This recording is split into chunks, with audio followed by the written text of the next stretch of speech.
Hey, what's up? This is Dustin, and I got to see Rogue One. Oh, do we have to say Rogue One? A Star Wars story. Hey, what's up? Dustin here, and I got to see Rogue One, a Star Wars story early. Just finished watching it, and first impression, I gotta say, I loved it. So as you may know, I have not hidden the fact that I love Star Wars. I love all things Star Wars. So you might say I'm a little bit biased going into this, and of course I'm gonna love it. But in a way, maybe I'm a little bit more able to scrutinize all the small details. And I gotta say, I really, really loved it. I would go so far as to say it's a little bit better than The Force Awakens. Now, I love The Force Awakens. It was very enjoyable. Of course I loved it, and it's the Skywalker story. But I did feel in a way that that maybe catered to like 8 and 9-year-olds, whereas this one just really felt like a Star Wars movie. So if you are not super familiar with the Star Wars universe, let me just back up a little bit here. This movie essentially is a true prequel to the very first Star Wars movie that came out in the 70s. This takes place before the events of that movie. Now that movie, as you know, is all about Luke Skywalker and friends essentially trying to blow up the Death Star. He joins forces with the Rebellion, and they're gonna destroy this super weapon, the Death Star, and they find a vulnerability because they have the plans that were given to them. We all know this already, right? So the point is, this new movie, Rogue One, is how they got the Death Star plans in the first place. So this is a ragtag group of people who are in the rebellion fighting against the Empire. So that's really the timeline where this movie takes place.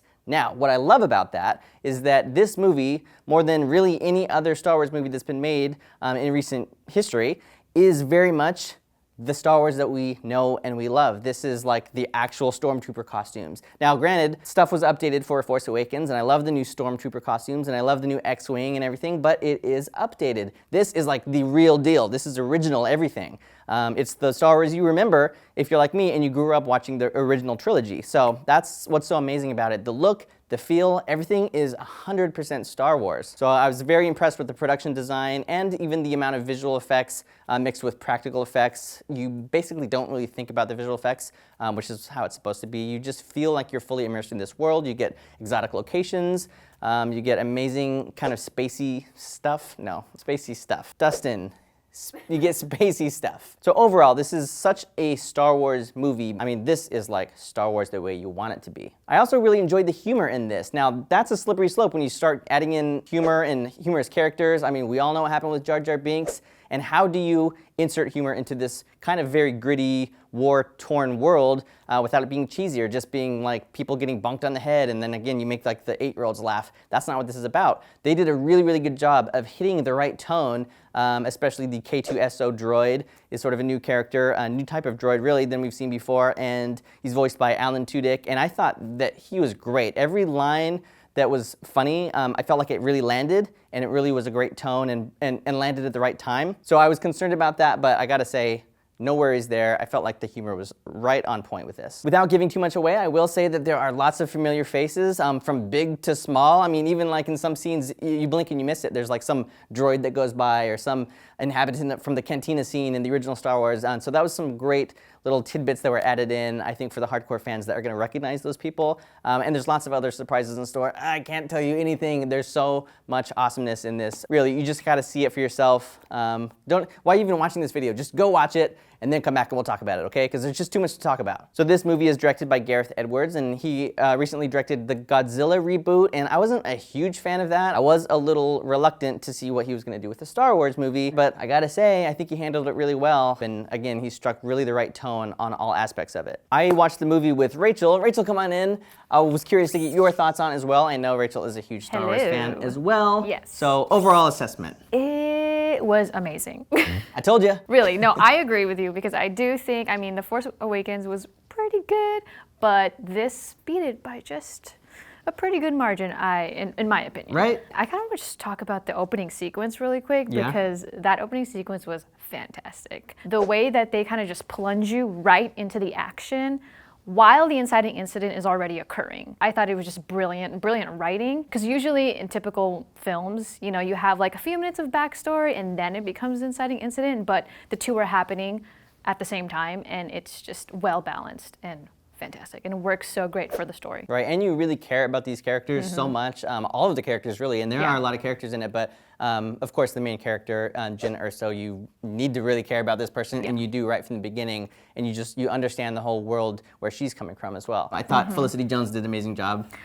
She was great. I love her, but I don't think that this was like her best performance at all. Like, she's fantastic. Like, she's one of my favorite actresses. Compared to her other work, you know, like in Theory of Everything and Like Crazy, I've seen her do really, really amazing work. So this was kind of like, okay, but still really superb and great overall. So as the character, you thought she did a good job? Yeah. Maybe not her best for performance. the context, yes. For me, the characters that stood out were definitely K2SO, of course. Yeah. I think everyone is going to love awesome. him.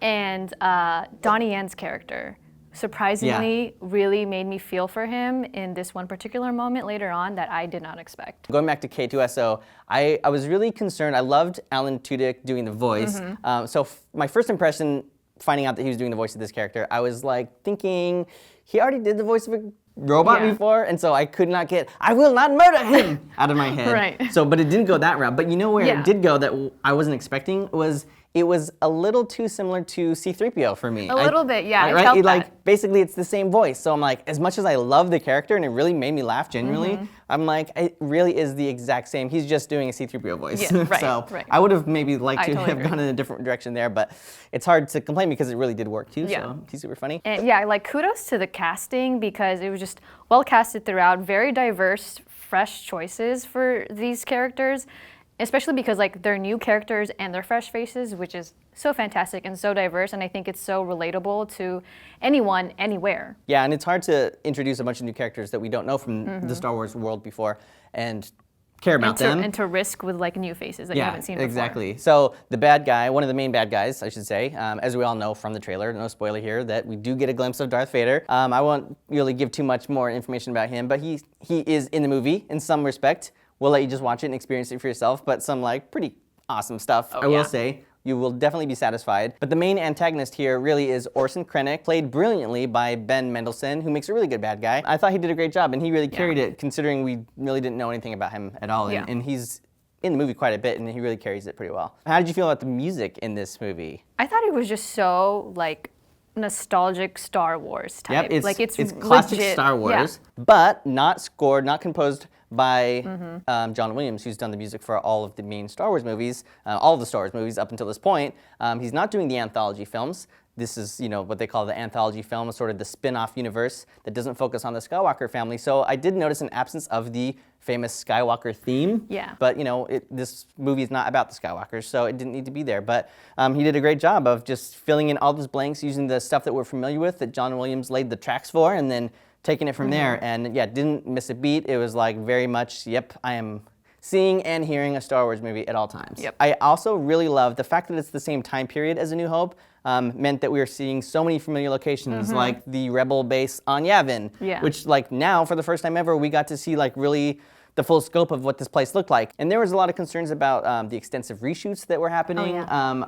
And I really think that it paid off. You know, if you're making a movie this big and you shoot some stuff and then you look back at it and go, hey, maybe we should have done this a little different. Like, just do it. You've got the money to do it, and the end result is going to be so much better. And it seems like that was the case here. I didn't experience anything where I felt like, oh, it was hobbled together. Or that there was any kind of struggle with editing. It's like, I don't think you'd be able to like pinpoint where the reshoots happened. It totally was like seamless. Well, we could probably talk all day about it. Yeah. And not to just gush as fanboys and girls, but you know what? I can't help it. I totally loved it. I was so excited to watch it. I think I'm able to see past just the excitement of seeing a Star Wars movie in the theater, which is exciting no matter what. But I mean, it is so solid. It is so good. And last thought, I think it works if you even aren't super familiar with the Star Wars universe. Even if you haven't seen any of them at all, like you can just sit down, enjoy it. Yeah. For the story itself. It would still work. It's still really well put together and tells the story in its own right. And it ties into A New Hope so well. Yeah, it's so yeah. perfect. I mean, and I had read that basically the events of this movie lead up to about 5 minutes before A New Hope, and they definitely delivered. That's no joke. I mean, it is just like right in there. Wow. Now we got to go watch A New Hope. Yeah, I felt like I need to go see it. Let's go watch it right now. Okay, that's it from us. Once Clint and Ti and maybe some people here get a chance to see it, we'll all sit down and have a more spoilery discussion about some of the things that we experienced and witnessed. But that's it for now. So be sure and subscribe. We'll see you guys soon. Bye. Be sure and watch our homemade Rogue One. Did an amazing job with that. We did the Death Star trench run. We did the battle on Hoth. Go check out. This is just gonna be a big plug for Homie Movies. Go check out Homie Movies. Time to add it to the board. I've never added one myself before.